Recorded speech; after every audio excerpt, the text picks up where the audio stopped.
need to understand what Father was talking about, because traps are being laid right and left for us to go in and do the wrong thing. Edmund Campion. Everyone knows Edmund Campion, St. Edmund Campion.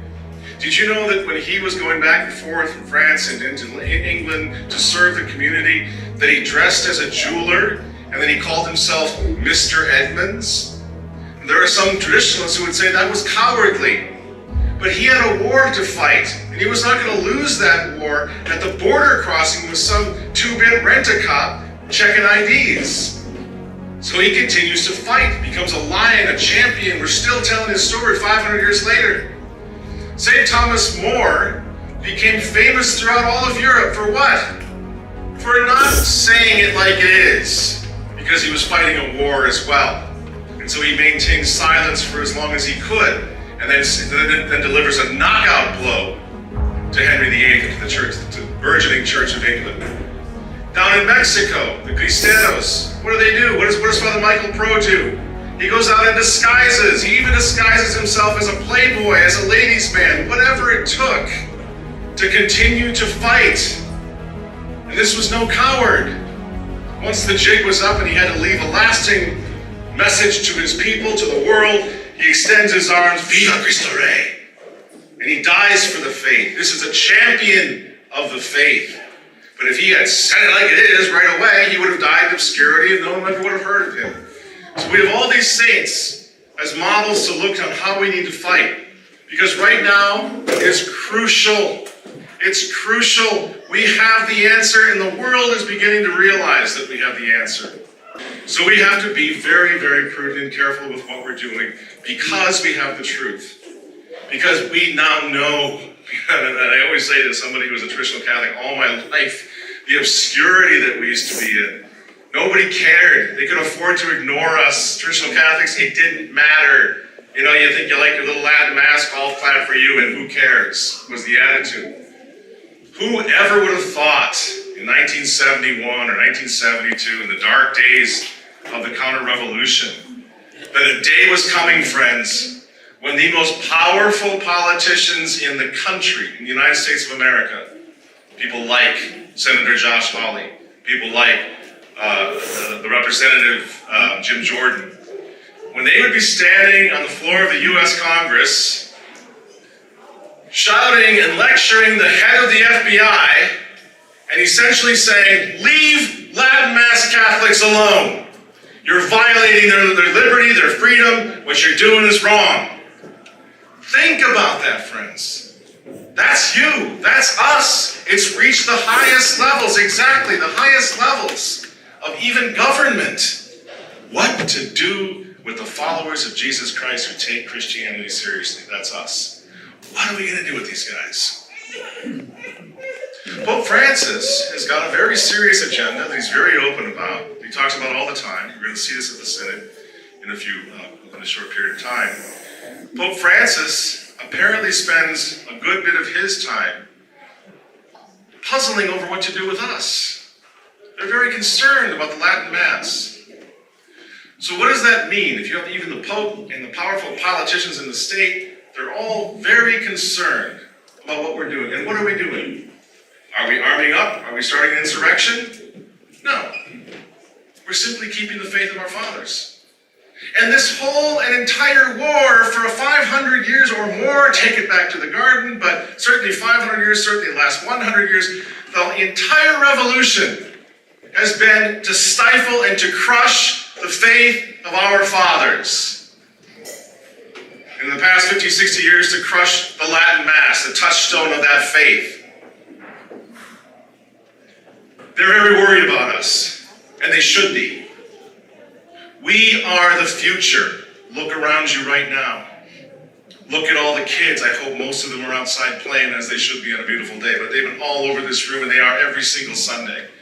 I'm not just talking little kids. I'm talking about 18, 19-year-old guys, and they think I'm an old guy, an old boring guy. Of course, and they should, because that's kids, and that's what kids do. But you know what? They're here. They're here, and when they start having kids, all you young guys, when you start getting married and having kids, that's when you're like, oh my gosh, there's nothing more important in this world than keeping the faith of our fathers, handing it down to our children, telling them the stories. because that keeps us all together through this nightmare that we're all living through. So I told you, I don't want to go long, but I told you I think we need to start thinking a lot more, if it's within our competency or our state in life, we need to start thinking a lot more about offense, friends. Think about what they're doing right now with COVID, with the vaccinations. What are they doing? They've had a rough couple of months. They've had a rough year. Things didn't go well for them. And so they're just being real quiet about it all, right? They don't want us to talk about that. Lots of people are talking about it. Lots of people are fed up. We can't let up on that, right? Because they're going to do something else. They're going to lock us down in another way. But we pushed through by simply continuing on. Father took us out in the parking lot. We had mass out in the parking lot. So we said, thank you very much. We're not going to consider our faith non-essential. And it worked. Well, it's the same thing in the church right now. People are coming back. Many people are coming back to the faith. They realize something's wrong. It's as if the Vatican, the new agenda, they've jumped the shark. And it's just simply not working anymore. So you have lots and lots of people who are looking for the truth right now, looking for the answers in the state, in the church. I just did an article, incredibly, recently, about Bishop Robert Barron. Everybody knows Bishop Robert Barron, right? But he's not a traditional Catholic at all, right? But he sees what happened when the now cardinal-elect, who's in charge of the World Youth Day, I'm sure you all heard this, he comes out, he's the Archbishop of Lisbon, Portugal. He comes out and says, at World Youth Day, we are not trying to convert the young people to Christ or anything like that. I'm quoting. We are not trying to convert them to Christ or the Catholic Church or anything like that. Bishop Robert Barron, who's just down in Winona right now, and again, no friend of mine, I'm sure he thinks I'm a crazy bomb thrower, but we're all listening, we're all waiting for these guys to realize the church has been infiltrated. So those who have kept the faith even a little bit are starting to wake up. And it's much more important for us to welcome them, encourage them, coax them along, rather than denouncing them all the time, which is easy. Any idiot can do that. Any moron with a YouTube channel can do that. But what about trying to lead them? What about when Bishop Robert Barron looks at this Bishop of Lisbon, Portugal, and goes, sorry, pal, and now I'm paraphrasing. But if you didn't see this, he writes an article in which he basically says to the new cardinal, just made cardinal by Francis, he says, sorry, pal, I'm going to be at World Youth Day. I'm going to preach 5 seminars at World Youth Day, and every single one of them is going to be about converting people to Christ. That's Bishop Barron. You see what I'm saying? I'm not holding him up as this is the new Archbishop of Lefebvre. I'm saying there's an awakening going on. And that's what this, Father asked me to talk a bit about the Catholic Identity Conference. That's what it's all about. We're going to get 500, 600, 800 people together once again, and we're going to talk strategy. And it's going to have this element of, I think we won this thing, we just have to now figure out how to really push it to the next level. But I think that might happen. But Father just mentioned Cardinal Gerhard Müller, who was the head of the CDF. That's your top theologian. As of 3 years ago, he was the top theologian of the church. That's where we're at now. We're pretty close to being able to make this whole thing into a serious counter-revolutionary movement. And I want to take us, all of us, off the hook. You say some of you were asking about obedience. Those are really, really important questions. We all need to think about that. But I want to, in a way, give you some peace of mind using Cardinal Müller. Because Father quoted him before, and you've all heard the quote by now. He was on the Raven Royal, the World Over show. Cardinal Müller was. Again, head of the CDF, hugely important man. And Raven Royal says to him, do you see this as an attack on the church? He's talking about the synod. Cardinal Müller says, this is a hostile takeover of the Catholic Church. I'm quoting. And if they succeed, it will be the end of the Catholic Church. I'm quoting. And this is the good part for you because he has just a little more to say in that interview right there. At that moment he says, and we must resist. You don't have to worry anymore, as far as I'm concerned. I run a newspaper and a website and YouTube channel. When you have a man at the level of that in the church say, and you must resist, I'm not going to be questioning Cardinal Müller or anybody else in that authority in the church who's telling us, get out there and resist. Don't let this happen. That's Cardinal Muller, and that's what we have to do. That's exactly what we have to do. And as we've said so many times in the past, it's a matter of duty, yes, but it's also an honor to be in this position. We have all been made foot soldiers of Jesus Christ, not just because we imagine that we're in the right place at the right time, but because you have Cardinal Burke, Cardinal Muller, Bishop Schneider, Archbishop Bean, a growing number of bishops who are saying to each and every one of us, the faith comes first. Fight. Get out there and fight. And so that's what we're going to do. That's what we're going to do with the Catholic Identity Conference. There's a bunch of great speakers, but I want to highlight just one who's going to be there because I know you've all heard of him. His name is Mark Huck. Anybody know who this guy is? Mark Huck is a father. He has 7 children, homeschooler, huge pro-lifer, who finally had enough out in front of him. He's a pro-life warrior. And one of these little guys at the great people at the Planned Parenthood where he was witnessing, where Mr. Huck was witnessing with his son, got pretty aggressive with this guy's son, again, pushing him around, right? And so Huck, who's a professional, not professional, but he's an experienced witness to pro-life and a protester, and a guy who knows what he's doing, he knows what the law is. Finally, he gets a little impatient and pretty much drops this Planned Parenthood guy to the ground. And then all hell broke loose. And he gets arrested. They raided his house. The FBI raided his house. And I really can relate to this guy. He's a little bit younger than I am. 7 kids just like I got. Homeschooler just like I am. They raided his house at gunpoint, took him away as his children were screaming and crying in the night. Goes to jail. Now here's the interesting part for all of us. You know he's a hero. But what people don't understand is that they came to Mark Huck. The FBI came to Mark Huck and said, if you cop a plea, you can go home. If you don't, you face 10 years in a federal penitentiary. What would you all do? Especially you fathers, like, what would you do? I got kids. 10 years? But you know what he says? He says, if I cop a plea, then I'm letting down the babies, the unborn babies of the world. Then I'm a fraud, then I'm a fake. I gotta fight for this. And so he takes it to court, friends. He takes it to court, gets himself the lawyers he needs, people like us backed him, helped support him, and he won. And he walked away, and now he's become just an absolute superstar, not only for being a pro-lifer like he is, and a very Catholic man, but also for putting his skin on the line in the game. Put me in jail, arrest me, go ahead, make my day. That's the attitude that we have to have, I think. We have to go on offense. Stop being so defensive. People say, well, we should just say our prayers. Don't get physical. Don't resist. Don't go out and protest. St. Joan of Arc, another great example of how wrong that is. That false piety that says, just say your prayers and that's all you're called to do. For some, it might be. If you're an 85-year-old woman and you can't get out there and start protesting or getting fist fights with the bad guys, well, then you become like the Carmelites, right? I have Carmelite sisters who promise me that they're praying for us every day. We rely on those prayers. We rely on the prayers of those who aren't able, older people who aren't able to go. You play an incredibly crucial role in this. But if you're in a position where you can go out and fight, you got to do it. You got to go out and fight. So St. Joan of Arc says, because the Inquisitor says, hey, you know what? You want to take France back and all that stuff. Why don't you just let God do that if you say it's God's will? And Joan of Arc famously says, the men will take up arms in God's name, and God will give them the victory. And that's where we are. We need to stand up and fight in God's name, and God will give us the victory. But we have to show a willingness to fight. And I think putting this beautiful parish together and doing these various pieces of Catholic action that Father Eckert has been, in my opinion, heroically leading us in, gives us all a sense of a boot camp. Like, what are we doing here? Why are we all here together? Why are we so fortunate? Why are we so blessed?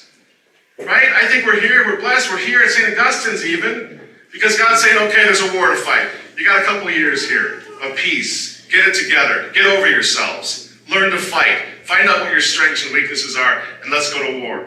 I really think that's what St. Augustine's is doing for us. It's preparing us for the war, the big war, because persecution is coming. But as Hilaire Belloc famously noted, when they began the persecution, which of course they're bringing right now, it's good news. It means they've run out of ideas. So they got to start starving the lions again, because they couldn't brainwash us. They couldn't take us over inside in our minds and in our hearts and in our souls. We're here, we're stronger than ever, and they know it. So I would say, in conclusion, I really would love to see as many of you as possible at the Catholic Identity Conference at the end of September 29th, 30th, and the 1st of October. Great speakers, including Archbishop Vigano and Bishop Schneider, and just a whole lot of excellent Cardinal Mueller. And we're gonna strategize. We're gonna talk about this. And I think one of the big emphasis this year is that what we do, all of us, we do this for love. And I'm gonna give you like 45 seconds of what I mean by that, and I'll shut up and get out of here. I know it's hot. But there's maybe a little bit too much of this idea, as I said, the duty, the war, the fight. Yes, of course, we use that language because we are soldiers of Jesus Christ. We are soldiers of Jesus Christ, which means we go out and fight. But don't forget, friends, I would bet that every single one of you here today is here, not because you dislike somebody, not because you hate somebody or something. You're here out of love. Just like every soldier in the fleet of Don John of Austria at Lepanto, the famous battle, 1570 battle at Lepanto, was there. Why? Was in that position. Why? Putting their lives on the line. Why? Because they loved God. They loved their family. They loved Europe. They loved their countries. And they went out to fight for it. So in conclusion, that's a message that we can give to everybody. Because I know some people say, man, you trans, you like hate everybody, you think you're better than everybody, I'm so sick of it. No, we don't. But the thing is, we have so many brothers and sisters who are good people, who are disoriented or to be swept along with what happened to our church. And when we get together socially, what do we say? We're saying, I'm sorry, we don't go to the new mass. Well, they do. So it's hard not to act as though you think you're better than they are, you're looking down on them and all that. It's a very tricky position that we are in. We don't think we're better than them, but by the same token, we're not going to go along with everything as they've done. So it's not easy to play, to have cocktails together and not get into a little bit of a heated discussion. That's where we're at. But what we can do is we can really stress to them and to everybody else that we're fighting, that we're doing this out of love. And there's no doubt, this is not phony baloney, plastic banana, Pollyanna glad game. If you think about your own situation, whether you're new to tradition or whether you've been there all your life, when you understand this beautiful pearl of great price that is ours, when you see the glorious Christendom, the Catholic legacy, which is the liturgical patrimony that is ours, as sons and daughters of God and Catholics, you love this. You understand, you remember Christmas, right? You remember Advent and what it meant to actually do Advent as a child, do it well. You remember what it meant to do Lent as a child, which meant you gave things up and you sacrificed and you stopped eating candy and you started making your bed every day. Remember that? Yes. And then the glorious Easter, good. And then the glorious Easter feast comes. You're with your mothers and fathers and grandfathers and aunties and everybody gets together. That is the Catholic thing. Amen. That happy and holy thing that is Mother Church. And practice it. We want to be told that we have to go to confession, don't we? We want to be lectured in our sermons by our priests to be better. We want to be told to give things up for that. We want to abstain from meat on Friday, so maybe somehow our worthless carcasses can earn the right someday to stand before the divine judge. And say, at least we did Friday abstinence. At least we did Lent. Right? All the things that make up the practice of the faith, if you grew up with it, you are 100% as an adult, an old guy like me, 100% in love with it. That's why you got out of bed this morning, came to church, probably like me, and drove 50 miles like a lunatic. We're passing churches to the right and left that you could have gone to, right? But you come here because of love. You come here not because you're a saint, but because you're a sinner. Because Holy Mother Church means everything to you. And without the church, the world is nothing. Without the church, we are nothing. It defines us. This story, it's a love story, right?